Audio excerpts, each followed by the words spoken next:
Hello and welcome to the TV show. I'm John. And I'm Scotto. And as you can see, we're wearing the same clothes as episode 2. So, of Oh course, man, they're starting to get ripe. we're going to be talking about episode 3 of Serial Experiments Lain called Psyche.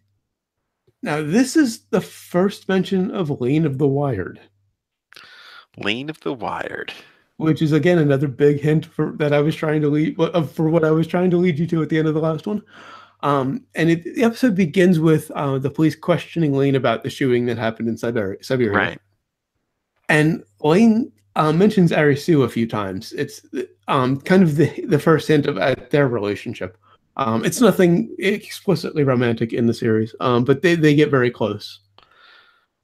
And Lane is kind of obsessed with getting more emails from Chisa. Well, of course. You'd want to hear, if you have a connection into some other world, you definitely want to explore it as much as possible, especially if it was a friend. Right. And also, again, that journey of self-discovery. Can't wait till we actually get there and I don't have to dance around it. Coming in blurry for some reason. I am? Yeah. Okay, I will find it myself. Am I delayed at all? No. Okay, as long as the audio is fine. Yeah. And we have the G-Men again watching her house, very explicitly watching her house. Right. Really not trying to make and he's not trying to hide it at all. So much so that their laser pointers are like in their window. Oh yeah, that's is it the end of this one? Or the next one? It might be. The next one is where they have the laser pointers in the house. So they're really not trying to hide that they're watching Lane. Yeah.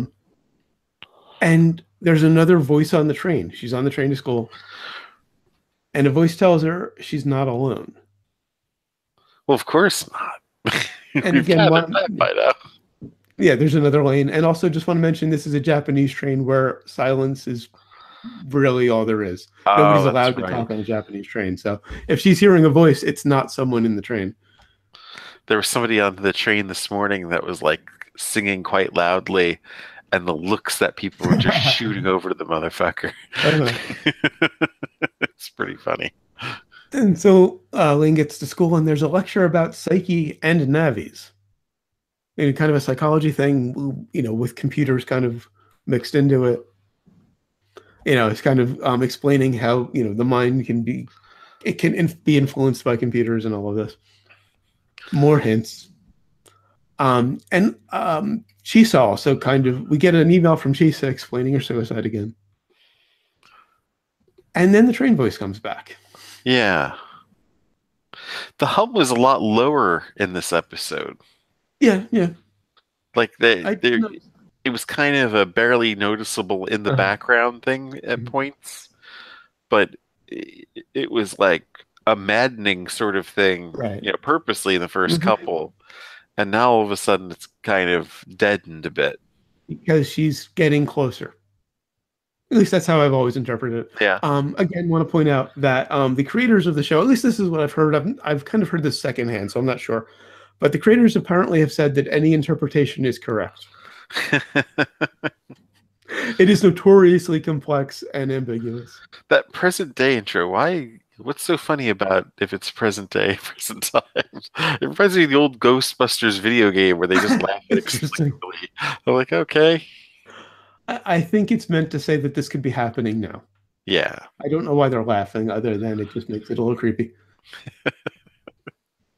And at this point, Lane gets a chip for her Navi. It's left at her locker by somebody.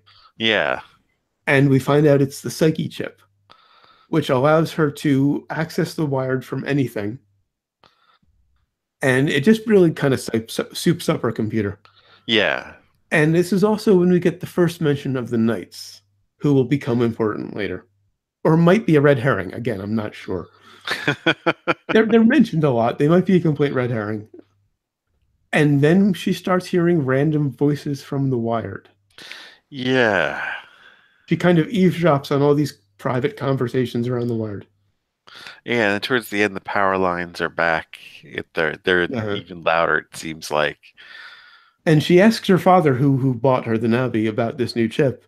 He didn't get it for her. He won't tell her about it. And it's not that he doesn't know. He very clearly won't tell her about it. Of course. Yeah, which it's like, I've just, what the fuck? what this is, where it's from, but you Mm. won't tell me. And so she goes back to Siberia, and some guy says he hasn't seen her in a while. Yeah, And kind of clearly he knows her, or he clearly knows the other Lane. right. And so she has these two geek kids explain the chip. While one of their girlfriends gets jealous. And it's the newest from Tachibana Labs. Name you want to remember. And then there's this phlebotomy about installing the chip. And one of the kids says he saw her in The Wired, and that she was very different.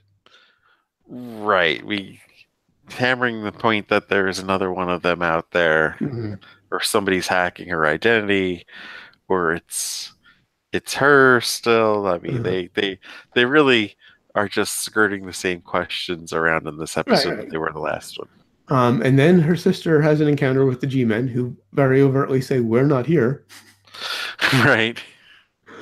And she walks into Lane's room, and Lane has a very rapid change in disposition. Yeah.